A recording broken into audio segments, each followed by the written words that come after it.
দাদা ভাই দিদি ভাই নমস্কার। ছেলের বউ গুঁড়া কুইটা দিছে, গুঁড়া দিয়ে ময়দা দিয়ে মিশিয়ে মালপোয়া মতো করে তেলের পিঠা ভাজো। অনেক গুঁড়া করছে, আমি অল্প করে গুঁড়া নিমু আর ময়দা মিশিয়ে আমি তেলের পিঠা ভাজো।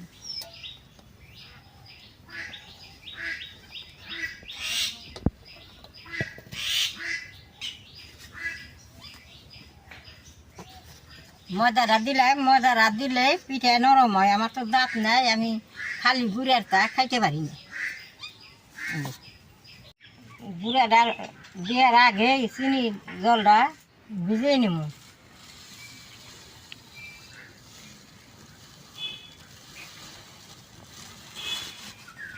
এই চিনির জলটা দিয়ে গুড়াটা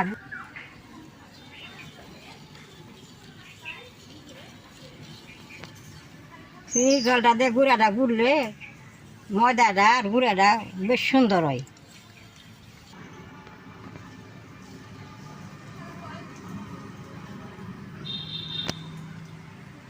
এক সিটা লবণ দিয়ে দিব, তাই পিঠাটা সুন্দর ফুলব।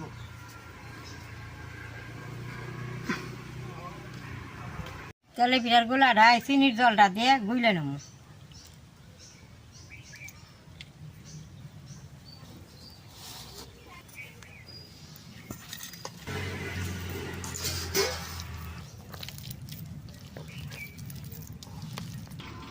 ময়দাটা আর গুঁড়াটা ভালো করে মিক্স করুন, তাই পিঠাটা ভালো হবে।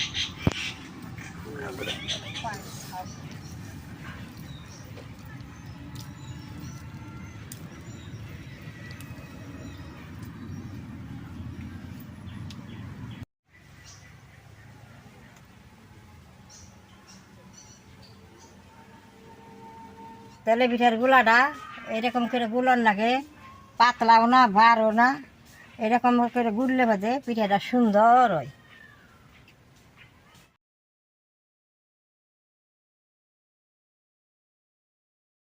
দাদা ভাই দিদি ভাই, গোলাটা গোলা হয়েছে, চুলাটা যাইলে নই।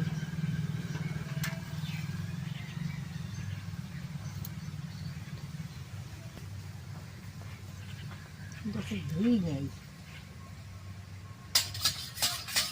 চুলার মধ্যে আগুনটা জ্বলছে, কড়াইটা বহাই দিলাম। কড়াইটা গরম হয়েছে, সরষের তেলটা কড়াইয়ের মধ্যে দিয়ে দিব। সরষের তেলটা ভাজলে পিঠাটা খাইতে খুব স্বাদ লাগে।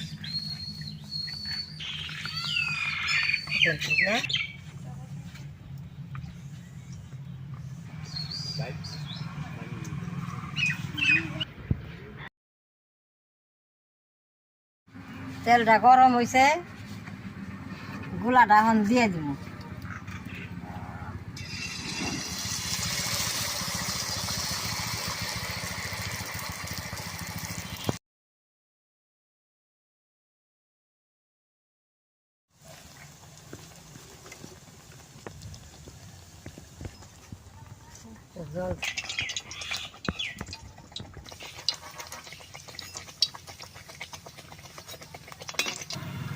দেখেন কি সুন্দর ফুলছে।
দিদি ভাই দাদা ভাই, জালে পিঠে পারে গুড়ে।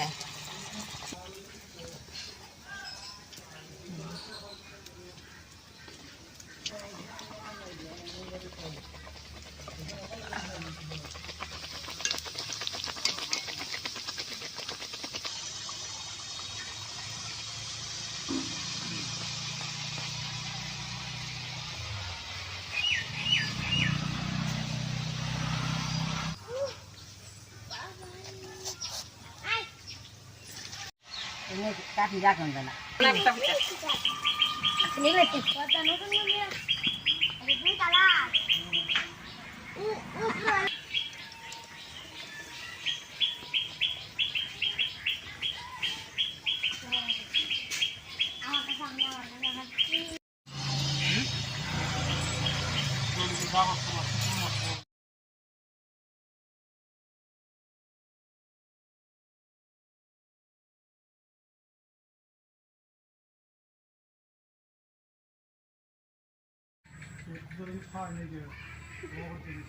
দাদা ভাই দিদি ভাই নমস্কার।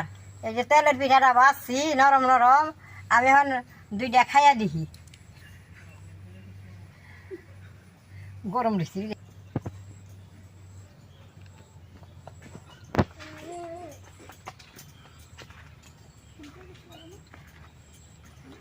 দাদা ভাই সে খাও খায়।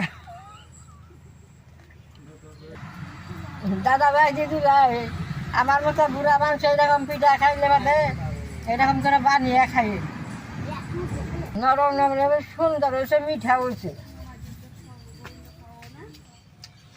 টা টা টা টা।